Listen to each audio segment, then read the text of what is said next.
All right, NBA Summer League 2012, hanging out with George Karl, head coach of the Denver Nuggets, having a little bit of fun, plenty of music blaring in the background. But Coach, I want to have a little bit of fun with you because it is the summertime. First question, what would be the most exciting and the most difficult thing about being an NBA head coach?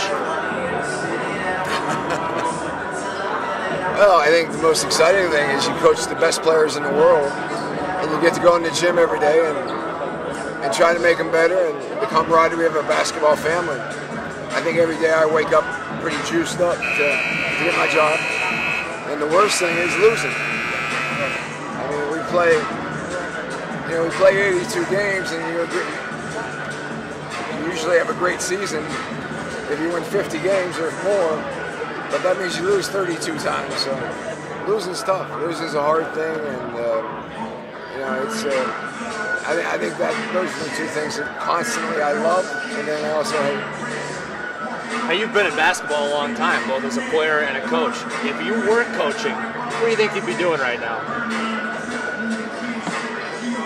I don't know. I try to be something in basketball, in some sort of scout, or I'm not a big guy in personnel. I don't like evaluating players as much as I like coaching them, but just trying to maybe coach coaches. Kind of manage coaches in how to develop, what to think, and give them some directions and some mentoring.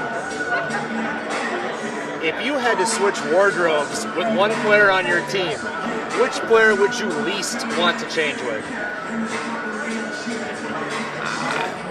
I don't think I look good in those baggy jeans and I'm showing off my underwear. I don't know if I can get that done, to be honest with you. I'm a pretty simple dresser. Ray Allen told me a long time ago I'm a top of the pile dresser. Whatever's on the top of the pile, I wear. What was the first song that George Karl remembers dancing to? Dancing to? Probably It's a Bitsy Teeny Weeny, You Got a Polka Dot Bikini. That's good, that's good. Now you're in Denver. What's your favorite place to eat when you're out and about in the city? In Denver? Wow. I like Mexican restaurants, so Hacienda is a good Mexican restaurant I go to a lot. There's a franchise called Earl's that I go to a lot. Obviously I like to eat, so almost every restaurant pleases me. I want to throw that out about your colleagues in the coaching game. Who's the best with food? What coach has the most refined palate of any of you guys? Well, the guy I'd like to go to dinner with most would be Popovich because he orders great wine. He spends a lot of money on his wine, so even though I don't taste wine very well since my cancer, but I'd probably say Pop's probably the lead. He goes out a lot too. Staying with the colleagues, who's the best dressed of the NBA coaches, you think? I have no idea. I mean, I'm not a dresser. I wouldn't even have a clue. Let's see. We don't have the Pat Rileys. Maybe Eric down in Miami. He's good looking. He looks like he's GQing out there, so I might go with him. Two more quick for you, Coach. Greatest invention in the last 50 years? The greatest invention in anything? Yeah. Unfortunately, the computer and the internet. I mean, there's no question. That's a good answer. Finally, if you weren't coaching basketball, I know we asked you what other profession you'd be in, but what other pro sport do you think you could coach? Well, I actually was a better baseball player than basketball player, so I'd probably try to coach. I've actually thought about trying to buy a minor league team, and so it'd probably be baseball.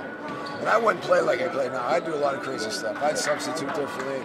I'd put my right-hand pitcher in left field and the left-hand pitcher in right field.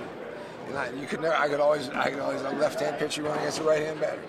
So you're not sticking to the Tony La Russa school of pitching changes and going matchups every time. Yeah, I'm into the matchup left to right-hander, but why do you got to take him out of the game? I mean, most of the guys batting can't hit the right field. They hit the ball 10% of the time to right field. Usually, your pitcher was your best high school player, so why can't he play outfield? That's a good point. That's head coach George Karl of the Denver Nuggets. That's my thought. I'm sticking by it. We appreciate it, Coach. Thanks a bunch.